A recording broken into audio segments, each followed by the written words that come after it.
Madame, monsieur, bienvenue à nouveau ici à Cannes, sur la Croisette. Il y a évidemment beaucoup de monde puisque le festival maintenant bat son plein.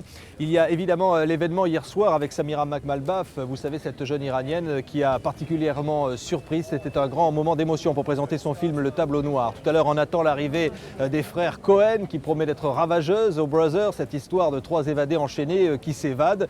Mais il y avait un autre événement hier, c'était la présentation hors compétition d'un film événement, Mission to Mars, qui nous entraîne au-delà. Et son réalisateur est l'un des plus grands d'aujourd'hui, Brian De Palma. Vous vous souvenez bien sûr de Mission Impossible. Eh bien, nous allons retrouver pour TV5 Brian De Palma qui va revenir sur son étonnante carrière. Mais tout d'abord, on regarde en l'air, on quitte Cannes et on va sur Mars. Suit jet's gone. I'm gonna make contact. What velocity? Impact's gonna be a little rough. At what velocity? 32. I'm gonna use the gun to slow you. No. You slow me, I'll fall short. It's too fast, Woody. No choice. I'll be okay. Here we go. Gotcha. Brian De Palma, merci d'être avec nous. Mission to Mars, c'est le film qui crée l'événement ici à Cannes. Il nous amène tout là-haut. C'est presque un rêve d'enfant. It's a child dream for you. Yes, it's very. Oui, c'est chouette d'être là, même s'il y a un petit peu de brouillard aujourd'hui. Mais je suis content de pouvoir regarder des films passionnants, donc j'ai très envie de vivre ce festival.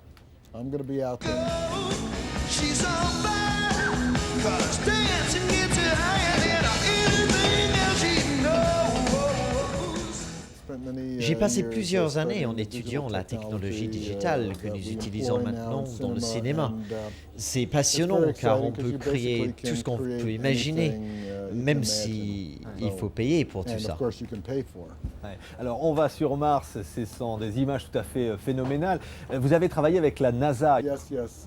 Oui, le producteur a travaillé pendant plusieurs années avec des écrivains et des techniciens de la NASA. On a tourné le film sous le contrôle de la NASA et si le film n'avait pas représenté la réalité sur Mars, on n'aurait pas eu le droit d'utiliser le sigle de la NASA. Set. Transfer protocol data from EVA station. Transferred. Awaiting track confirmation.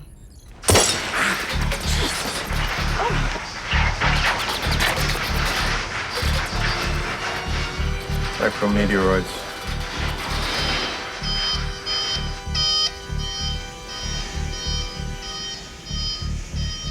Kill those alarms!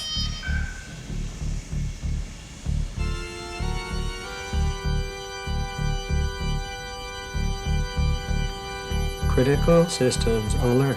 Critical systems alert. 2020, donc l'action se passe, il y a cette équipe qui va se perdre, on ne va pas raconter le film dans des conditions tragiques, et il va y avoir l'équipe de secours qui va arriver avec ses problèmes et aussi ces histoires d'amour qui se terminent pas toujours bien. Il y a à la fois le mélange du rêve, de l'espoir sur cette planète, sur le futur, et puis aussi des drames humains. C'est vrai. Dans l'espace, tout est dangereux. Il faut suivre chaque geste et le répéter plusieurs fois. Il faut savoir réagir quand les choses ne marchent pas. Et même pour une petite erreur, les catastrophes dans l'espace sont provoquées par les tout petits détails. Il ne s'agit pas forcément d'être percuté par un astéroïde.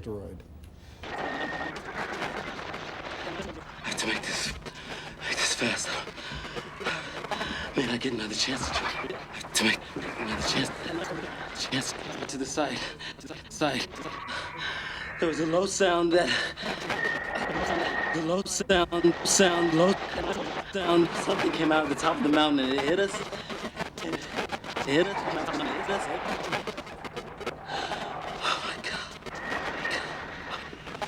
Alors, il y a une scène fabuleuse de la danse, et parmi d'autres scènes, une danse en apesanteur. It's difficult to...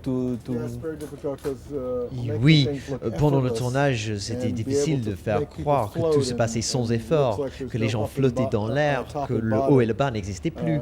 Ça donnait une sorte de magie.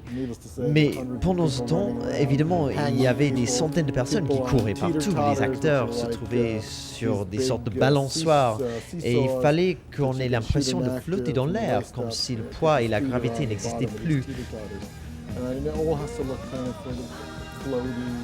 En réalité, les acteurs étaient manipulés par les cordes, comme les marionnettes. All the marionettes are on strings.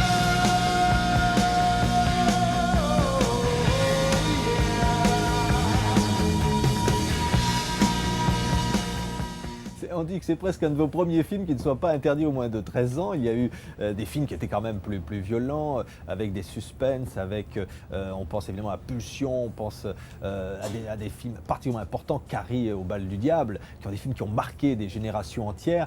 De cette époque-là, vous gardez quel souvenir de ce que vous aviez envie de dire comme réalisateur? Eh bien, ce film est reposant en quelque sorte après tous ces films un peu sombres que j'ai faits.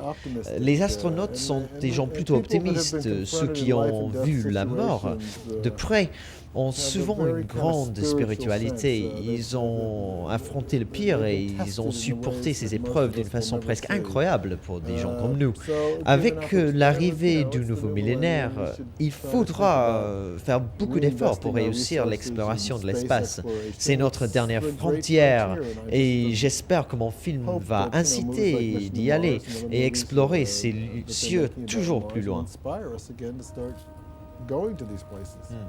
Évidemment, il y a le triomphe de Mission Impossible, le triomphe des Incorruptibles.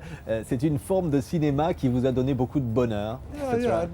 Oui, j'aime bien faire les films que j'écris et que je réalise moi-même, mais j'aime aussi réaliser des films écrits par les autres.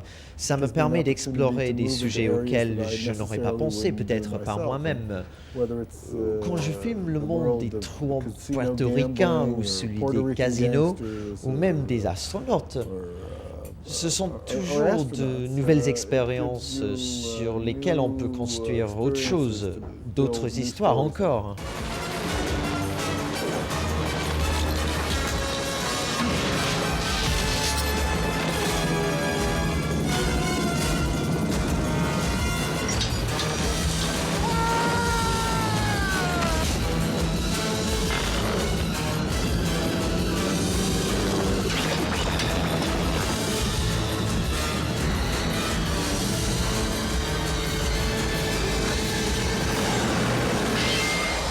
On a l'impression que pour vous, le cinéma doit provoquer des émotions fortes sur soi-même aussi. Il y a le thème de la mort, des difficultés de la vie aussi, de certaines inquiétudes. On a même parlé de voyeurisme par moments. Ce sont des sujets qui vous fascinent. Au départ, on fait toujours des films d'avant-garde basés sur des histoires qu'on vit dans la vie courante. Et puis, quelqu'un vous amène un scénario à propos d'un endroit où vous n'êtes jamais allé.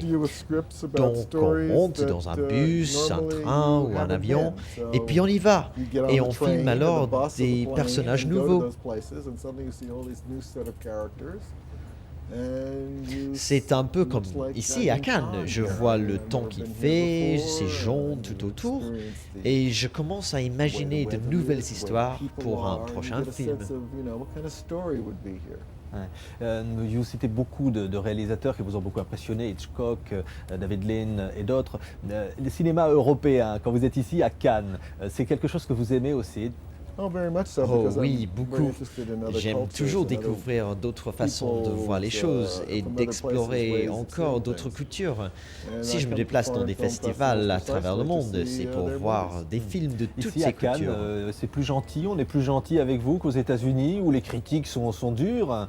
À l'avance, c'est toujours impossible de savoir comment les critiques vont réagir. Je n'ai jamais été très à la mode et je provoque souvent beaucoup de réactions chez les journalistes, mais le temps passe et puis après les choses se calment. On a l'impression que vous inventez toujours un langage nouveau.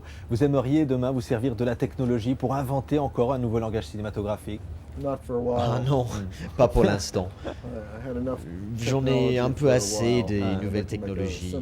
J'aimerais bien faire un film plus simple, sans me servir toujours des ordinateurs. Merci beaucoup, Brian De Palma, d'avoir accepté de répondre à cette interview. Évidemment, ce film, Mission to Mars, je l'espère, rencontrera un grand succès. C'est un film Walt Disney aussi. C'est un film qui nous ramène à nos rêves d'enfants, à ce qu'on aimerait bien pouvoir faire en l'an 2020.